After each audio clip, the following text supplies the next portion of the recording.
Canada, massive deportation. Canada boom is over. Massive deportation at the airport, bank verification, checking of phones at the airport, and a 5 years ban. Hi guys, welcome back to my channel, and today I'm back with another interesting video. My name is Olivia and this is something I've been wanting to talk about for a while now. But I've just been busy and this is the day. So let's dive into the video. Canada has been changing its laws, immigration laws, day and night. So it's not something new. Before they were allowing so many people to come in Canada like easily because they had a targeted number. But now, since they have gotten the number of people they want, now they are trying to be strict and limit people from coming in. So even if you have a visa, if you don't have a visa, or your intention is to go to Canada, this video is for you. Grab some popcorn, a pen and a paper. In this video, I'm going to share why Canada immigration might deport you at the port of entry. Understanding the reasons behind potential deportation is crucial for anyone considering or in the process of migrating to Canada. If it's your first time on my channel, you are welcome. Feel free, take a seat.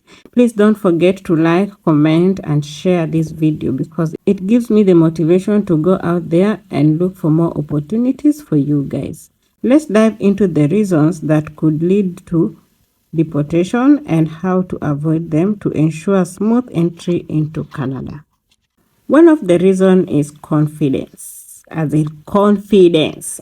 Please underline that with a red marker because immediately you enter at any airport, you are under surveillance. That is, cameras are on you. The immigration people behind the cameras are looking at anyone who is not confident because they think if you are not confident, you are either carrying something illegal or you are not doing something that is right. So you'll be targeted for that reason. So that is why I'm saying number one reason is confidence. Immediately you enter into any airport, you have to be confident with yourself. They check the way you walk, the way you look at things. Even if you don't know anything, just walk as if you know everything, You just walk and look like you know everything. Even if you don't know. If you don't know anything at the airport, maybe you need to fill a form, you don't know how to fill the form, or maybe you need to check in through a particular system before you pass through the immigration. Please don't be hesitant to ask. Just ask anyone around how they are doing it and be confident when asking. So that is one of the things the immigration people will look at to isolate you. So once they see you are not confident, they will isolate you for questioning without you knowing. That's why you see some people at the airport, they just enter the airport and the immigration people will come and approach you and start asking you questions, and they start questioning you. They tell you, oh, come this side, don't go through the immigration line, come this side. They need to ask you questions because they're saying you are nervous. So when you are nervous at the airport, it's not good for you. It's really, really bad. It's a red flag. So any airport you enter, please be confident. Even if you don't know where you are going, act like you know where you are going. If you don't know anything, please ask. And always pack a pen in your bag because you need that pen at some point. Instead of asking people, oh, give me a pen, help me with a pen. You need a pen to fill a form. There's always a form you need to fill at the airport. So that is one of the things they look at. The second thing is avoid being the last one in queuing for going for immigration checkout. That is. So immediately you land at the airport, immediately walk so fast, go and fill. If you need a form to fill, go and fill that form fast and be among the first people to line up or to queue up for immigration because these immigration people, if they see there are a lot of people in the line, they will not question you so much. They just ask you simple questions like, where are you going, why are you here, what are you going to do, where will you stay, how long will you stay, those simple questions.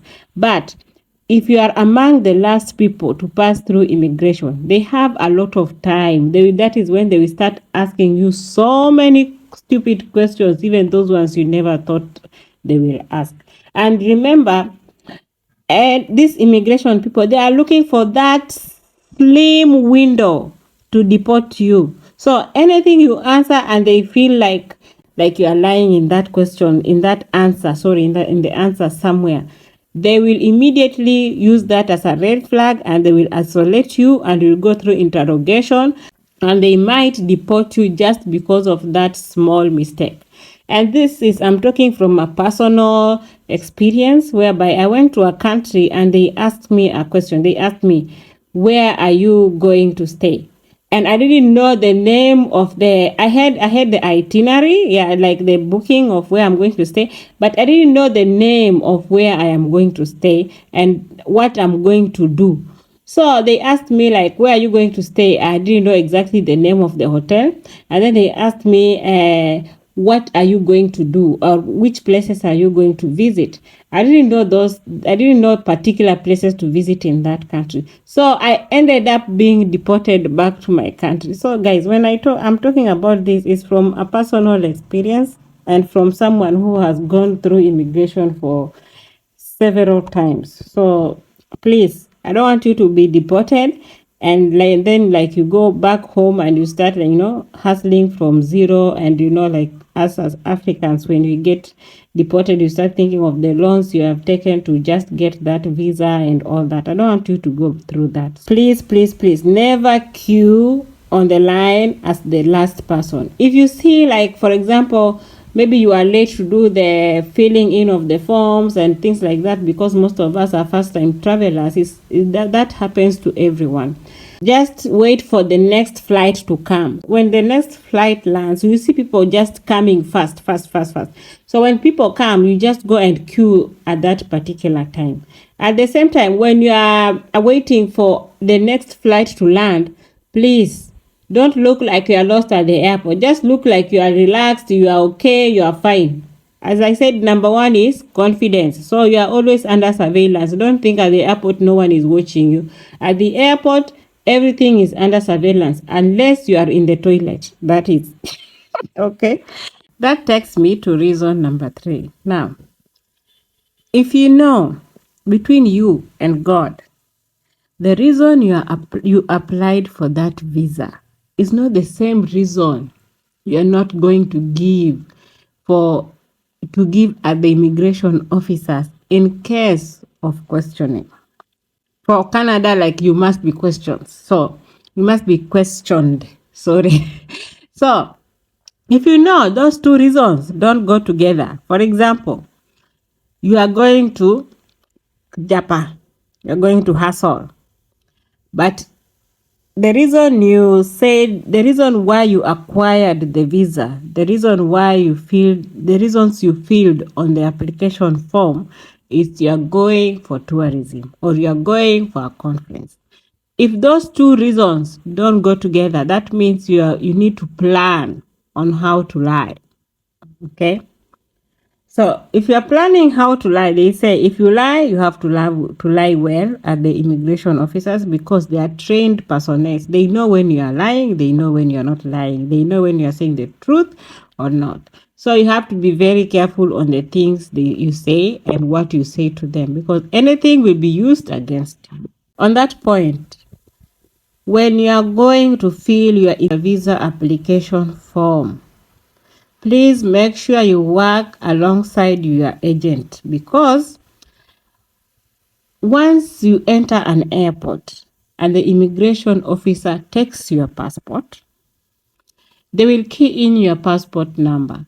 And once they key in your passport number, all your information comes up. By information, I mean the information you put on your visa application form. So they will be asking you questions depending on what you wrote on your visa application form. So you have to work together with your agent and let your agent tell you what they wrote on that visa application form. If it is possible, you can get a copy. Practice what he or she wrote, because there are so many things like agents will write just to convince the visa officers, like, to give you the visa. But when you get to the airport, if you don't know what they wrote, when they ask you questions regarding that, you'll give a different answer. For example, they can ask you, are you married? You say no, but the visa officer said yes. So that one already puts a question mark. They will ask you, do you have a job? What type of a job do you have? What do you do? Those are the things that are filled in the visa application form. So if you don't know what the agent filled, you will always be giving a contradicting answer from what is written on the form. So already that will give them an illusion that this person is not telling the truth. And once you don't tell the truth and they know you don't tell the truth, that is a red flag and you can be deported. Let me give you some of the general questions that you might be asked at the airport, even without them accessing your visa application form. So here are some of the questions. So you have to practice this and have the answers before you travel. So when did you get married? How many kids do you have? How old are you? What are you coming to do in Canada? How long will you stay in Canada? Where will you stay? What do you do for a living?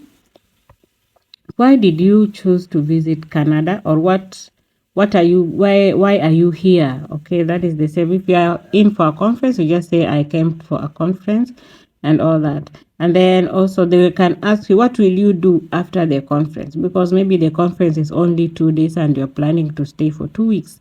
So you must travel with an itinerary, things you will, a planned schedule of what you will do each and every day. Okay. When will you return to your country? This one, you must give them a return ticket. And please, when you are doing the return ticket, don't do fake return ticket, because they will go and check online and check and see if that return ticket is valid. Remember, fake return ticket is only valid for 24 hours. So after 24 hours, the ticket will be cancelled by the airline. If you book a fake return ticket, I guarantee you will return back to your country. Those are just a few of the possible questions, or the most asked questions when you are traveling. So those ones you must know them by your fingers. Like you must know them like 1, 2, 3. Okay. In general, know all the details that were used to fill in your visa application form. Another question they might ask is about misrepresentation. For example, in your visa form, you are coming for a conference, but when they ask you why you came to visit, you say you are coming to visit a friend, or you are coming for graduation, or you are coming for something else, apart from the reason they filled on the form. Okay. Please note that immigration people are trained. So if you have to lie, as I said before, you have to lie well. Okay, you have to convince. The lie has to be convincing. Okay, you have to convince them all. So if you don't, kaput, back to your country. Another reason is paper predicaments. Paper predicaments, it means like sometimes it's not about the person, but the missing documents. For example, they might travel and they ask you, where will you stay? You don't have any documents to show, like you have booked a hotel and it is reserved and paid for. You don't have that document. Or they will ask you, what will you do in Canada after if you are coming for a conference, after your conference, what will you do after your conference? And then you don't know what you will do. So you don't have that itinerary. As I said, you must have an itinerary. So you don't have the itinerary. So what will you, for 2 weeks, what will you be doing? And you are a tourist. You don't have a plan. You just went to a country without a plan. How? And you are a tourist. You see, those are red flags. So you have to plan your documents very well. Have each and every document you need. Have an itinerary. Have a return ticket. If you are married, carry a marriage certificate. You have to carry all these documents with you. In case they ask you, you don't even talk. You just give it to them to read it for themselves. That is it for documentation. So I will give you some of the list of the documents you must pack, or you must have with you for any questioning. Okay, number 1, you need a return ticket. Number 2, you need a place to stay for the duration you said you stay. For example, if you said you stay for 2 weeks, you must have a booking of a hotel or a friend's place for 2 weeks. Okay, don't say you stay for 2 weeks, but you're booking at the at the hotel is only 2 days. So where will you be staying the other maybe 12 days? Okay, everything has to correspond. You must have your yellow fever card. You must have proof of funds, and make sure the money you say you have is true. Don't lie. If you say you have 500, make sure you can show that 500. If you know you have 1,000, make sure you can prove to the immigration officer that $1,000 is there. If you have 2,000, make sure you can prove to them the $2,000 is there, because they will confirm. Please underline, they will confirm how much you have. So you cannot lie how much you have. Proof of your work in case they just ask. You need an itinerary. An itinerary is a plan. Let's say, for example, if you are going for a conference and the conference is for 2 days, and you said you're going to stay for 2 weeks. So make sure you have things planned to do within the 2 weeks you will stay there. And please, when you are doing your itinerary, please make sure you have to consider where the conference is. That is for the itinerary and the booking. If you are doing those two things, make sure you have to book a hotel near where you're going for the conference, if you're going for the conference, or you're going to visit your friend. And make sure you also do itinerary. The itinerary has to make sense. For example, you cannot say on the itinerary, in the morning I will go visit maybe a park, and then in the afternoon I will go to visit a river. And the river and the park, they are like 2 days apart. You get? So that doesn't make sense. How will you get to the river in the afternoon, and it's a 2 days trip to get to the river? So the itinerary has to flow. It has to make sense. If the conference, let's say for example, if you are going for a conference, the things we will do after, maybe they should be around that in the same city, or maybe you can say, like, after the conference I'll go to a different city and do things in a different city. The itinerary has to flow. Another reason that can make you be deported is false facade. Have you ever heard of a phrase that says, fake it till you make it? Well, that doesn't fly with the Canadian immigration, or any immigration for that point, not only Canadian, be it US immigration. All the immigration people, they are trained the same, so they know when you are lying, as I said before, or when you are saying the truth. Okay, all the information you provide, make sure you have documents to prove it. And please don't provide fake documents. Okay, for example, don't provide fake itineraries, fake bank statement. You know, some of us we say, oh, I have $500 and also I have money in my card. So don't do that, because if you tell them you have money in your card, they will take you to an ATM to go and check if the money you said is there. As I said, they are looking for small things just to deport you. So to avoid all this, you must provide documents that are true.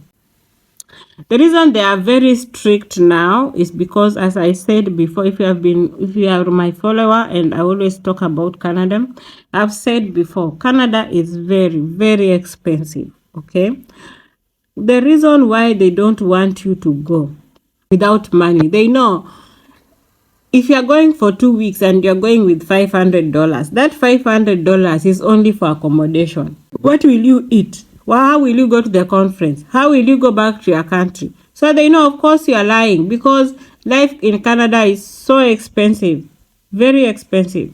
So you cannot go without money. They must make sure you have the money to sustain yourself while you are there. So that is one of the reasons they are very strict, because they have been getting a lot of backlashes of letting people in, and people are sleeping on the streets. We had some videos of people sleeping in the streets going to Canada to seek asylum. The agent just tells you, you have the visa, you just go. The moment you enter, you go and seek asylum. Even when you are there, some of you, if you have a friend there, they will tell you, go and seek asylum. Okay, so Canada is not a country you can go when you don't have any money. That is the truth. Like, you must have some money with you to sustain yourself, at least for 6 months as you are trying to figure out like how to maneuver around. As I'm talking to you about this issue, there's a friend of mine who was deported from Canada because when she went through immigration, she was asked like, how much do you have? She said she has 500. So with $500, you cannot survive in Canada with a conference, let's say 2 or 3 days, and then you said you will stay for 2 weeks. You cannot. So on that ground, she was deported. Now she's in Kenya. The thing I'm talking about is real, guys. Don't waste your money and then go get deported at the airport. That is so painful.